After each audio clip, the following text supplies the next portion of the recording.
مجھ پر یقین نہیں رکھتے، در حقیقت وہ جاہل اور کم عقل ہوتے ہیں۔ جمعرات 19 دسمبر 2019 عروج کی طرف جاتے ہوئے راستے میں پھولوں کے بیج پھینکنے چاہیے۔ زوال کا سفر پرسکون رہے گا۔ اگر کانٹے بچھا کر جائیں گے تو واپسی پر خاردار جھاڑیاں ملیں گی، اور واپسی کا سفر تو ہر صورت طے کرنا ہوتا ہے۔ ہماری زندگی میں بھی بے شمار واقعات رونما ہوتے ہیں جن کو لاکھ کوشش کے باوجود ہم بھلا نہیں سکتے۔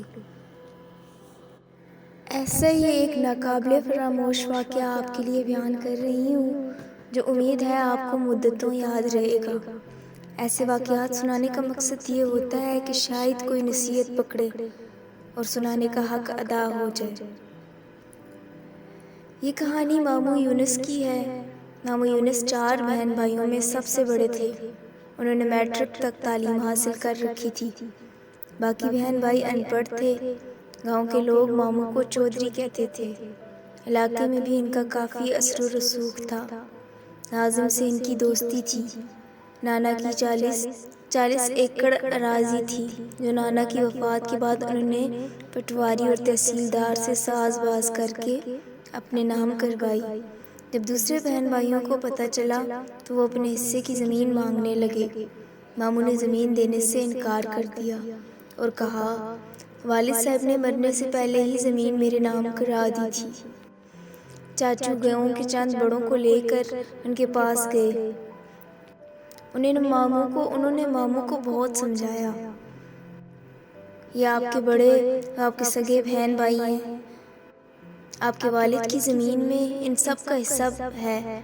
اپنے بہن بھائیوں کو ان کے حصے کی زمین دے دو۔ یہ بھی خوش ہو جائیں گے اور اللہ بھی راضی ہو جائے گا۔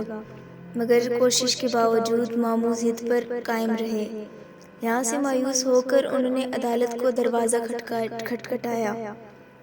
اپنے اثر و رسوخ کی بنا پر وہ عدالتی جنگ بھی جیت گئے۔ اب وہ 40 ایکڑ زرعی زمین کے تنہا مالک تھے۔ ماموں کا ایک ہی بیٹا تھا جو شہر میں تعلیم حاصل کر رہا تھا۔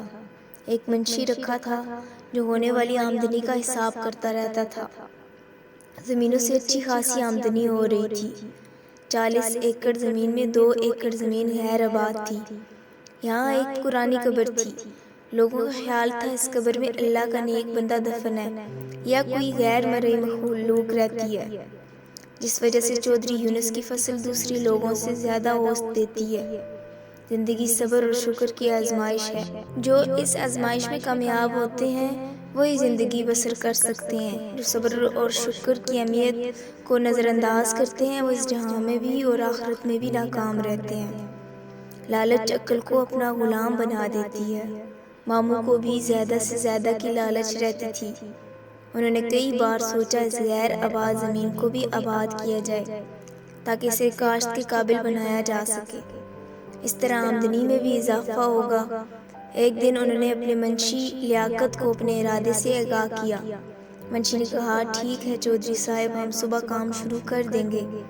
8-10 دن میں یہ زمین ہموار ہو جائے گی۔ دوسرے دن جب قبر والی زمین کو ہموار کرنے کا کام شروع ہونے لگا تو گاؤں کے بزرگ ماموں کے پاس آئے۔ انہوں نے کہا، اس زمین کو ہموار نہ کریں۔ یہاں کوئی اللہ کا نیک بندہ دفن ہے یا کوئی غیر مرئی مخلوق رہتی ہے، ان کو تنگ نہیں کریں۔ اللہ نے آپ کو بہت کچھ دیا ہے، آپ نے اگر ان کو بے گھر کیا تو یہ آپ کے لیے نقصان دہ ہوگا۔ انہوں نے بڑوں کا کہنا مان لیا اور کام رکوا دیا۔ رات کو ایک نادیدہ قوت ماموں کے پاس آئی جسے دیکھ کر وہ ڈر گئے۔ آپ کون ہیں اور کیا چاہتے ہیں؟ میں کوئی بھی ہوں، اس سے آپ کو کیا غرض؟ آپ کو یہ بتانے آیا ہوں کہ آپ کی غیر آباد اور بنجر زمین ہمارا مسکن ہے۔ آپ نے جو اسے ہموار کرنے کا منصوبہ بنایا ہے اسے اپنے ذہن سے نکال دیں۔ اگر آپ نے ایسا نہ کیا تو آپ کا بہت نقصان ہوگا، آپ کی زمینوں کی آمدنی بھی ختم ہو سکتی ہے۔ یہ کہہ کر وہ کمرے سے نکلا اور فضا میں تحلیل ہو کر ماموں کی نگاہوں سے اوجھل ہو گیا۔ صبح ماموں نے منشی کو اپنے پاس بلوایا، رات والا واقعہ سنایا اور قبر والی زمین کو ہموار کرنے سے منع کیا۔ وقت گزرتا رہا۔ ایک دن ماموں کو فالج کا اٹیک ہوا اور وہ بستر کے ہو کر رہ گئے۔ زمینوں کی دیکھ بھال اب ان کے بس کا کام نہیں تھا، لہٰذا ان کا بیٹا حارث تعلیم ادھوری چھوڑ کر واپس گاؤں آ گیا۔ اب وہ زمینوں کی نگرانی کرتا۔ اپنے باپ کی طرح حارث نے بھی غیر آباد زمین کو ہموار کر کے اسے قابل کاشت بنانے کا ارادہ کر لیا۔ اس سلسلے میں جب اس نے منشی سے بات کی تو اس نے کہا، پہلے بڑے چودھری سے بات کر لیں، انہوں نے یہ زمین آباد کرنے سے منع کیا ہے۔ حارث نے اپنے والد صاحب سے بات کی۔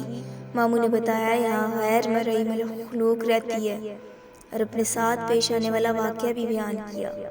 یہ جن بھوت والی باتیں سب جھوٹی ہوتی ہیں بابا، ان کا حقیقت سے کوئی تعلق نہیں ہوتا۔ ہم نے اپنی زمین آباد کرنی ہے، کسی کی زمین پر قبضہ نہیں کرنا۔ جو ہمارا نقصان ہوگا، اگر یہاں نادیدہ قوتیں یا جن بھوت وغیرہ رہتے ہیں تو وہ کہیں دوسری جگہ جا بسیں گے۔ حارث کی باتیں سن کر ماموں پریشان ہو گئے۔ انہوں نے اپنے بیٹے کو بہت سمجھایا مگر وہ نہ سمجھا۔ منشی نے بھی اس کا حوصلہ بڑھایا۔ پھر جیسے ہی دیکھتے کام شروع کروایا۔ ٹریکٹروں نے کام شروع کیا۔ مغرب کی طرف سے ایک کالی گھٹا اٹھی۔ دیکھتے ہی دیکھتے اس نے پورے گاؤں کو اپنی لپیٹ میں لے لیا۔ ہر طرف گرد و غبار اور اندھیرا چھانے لگا۔ اس طوفان سے صرف مسجد محفوظ تھی اور وہ قبر والی جگہ۔ پھر زوردار دھماکہ ہوا۔ کام کرنے والے ٹریکٹر کلابازیاں کھاتے خشک پتوں کی طرح دور جا کر گرے۔ یہی حال ڈرائیوروں اور کام کرنے والے مزدوروں کا تھا۔ ہم آج کسی کو نہیں چھوڑیں گے، ہم تمہارا نام و نشان مٹا دیں گے۔ تم نے ہمارا آرام سکون برباد کیا، ہمارے بچوں کو مارا، ہم تمہاری نسل کو مار ڈالیں گے۔ یہ آوازیں اس قدر خوفناک اور کرخت تھیں کہ ہر ذی روح کو خوف آنے لگا اور خوف کی لہریں ان کے جسم میں دوڑنے لگی۔ ہر طرف آہ و بکار اور قیامت صغریٰ برپا تھی۔ ایک نادیدہ قوت حارث کو اٹھا کر چھت تک لے گئی اور پھر ایک دم ہی چھوڑ دیا۔ وہ دھڑم سے فرش پر کمر کے بل گرا۔ اس کو کافی چوٹیں آئیں۔ بھلا ہو اس مؤذن کا جس نے اللہ اکبر کہہ کر زور کی اذان شروع کی۔ اذان کے کلمات سنتے ہی ہر طرف سکون ہو گیا۔ گاؤں کے لوگ مسجد کی طرف دوڑے۔ مسجد کا صحن زیادہ وسیع نہیں تھا کہ گاؤں کے سارے لوگ اس میں سما جاتے۔ لوگ امام مسجد سے دعا کی اپیل کرنے لگے۔ امام مسجد نے دعا کروائی، اے مخلوق خدا، ان غریب لوگوں کا تو کوئی قصور نہیں۔ یہ چودھری کے ہاں مزدوری کر کے اپنا اور بچوں کا پیٹ پالتے تھے۔ آج بھی یہ لوگ وہاں مزدوری کرنے گئے تھے۔ یہ لوگ آپ کی بستی سے بے خبر تھے۔ انجانے میں جو غلطی کر بیٹھے ہیں، اس غلطی کی معافی چاہتے ہیں۔ ہو سکے تو چودھری صاحب کو بھی معاف کر دیں۔ یہ سب شرمندہ ہیں، آئندہ کبھی آپ کی بستی کی طرف نہیں جائیں گے۔ پھر اچانک سفید لباس پہنے ایک بزرگ سامنے آئے۔ اے آدم کی اولاد، ہم بھی آپ کی طرح خدائے بزرگ و برتر کے پیداوار ہیں۔ ہم اپنے آپ میں گم رہنے والی مخلوق ہیں۔ ہم بے وجہ کسی کو پریشان نہیں کرتے اور نہ ہی ہم نے کبھی آپ کا برا سوچا ہے۔ اگر ہم نے کسی کے ساتھ برا سلوک کیا تو وہ سامنے آئے، ہم اپنی سزا بھگتنے کو تیار ہیں۔ اپنے گریبانوں میں جھانکیں، آپ کا دین اسلام تو امن و شانتی کا درس دیتا ہے۔ بردباری اور تحمل اس کے اصول ہیں۔ صراط مستقیم اس کی راہ ہے اور سچائی اور انصاف جذبہ ایمان ہے۔ چودھری یونس اور اس کے بیٹے کا کردار سب کے سامنے ہے۔ لالچ کی ہوس نے ان کو انسان سے حیوان بنا دیا ہے۔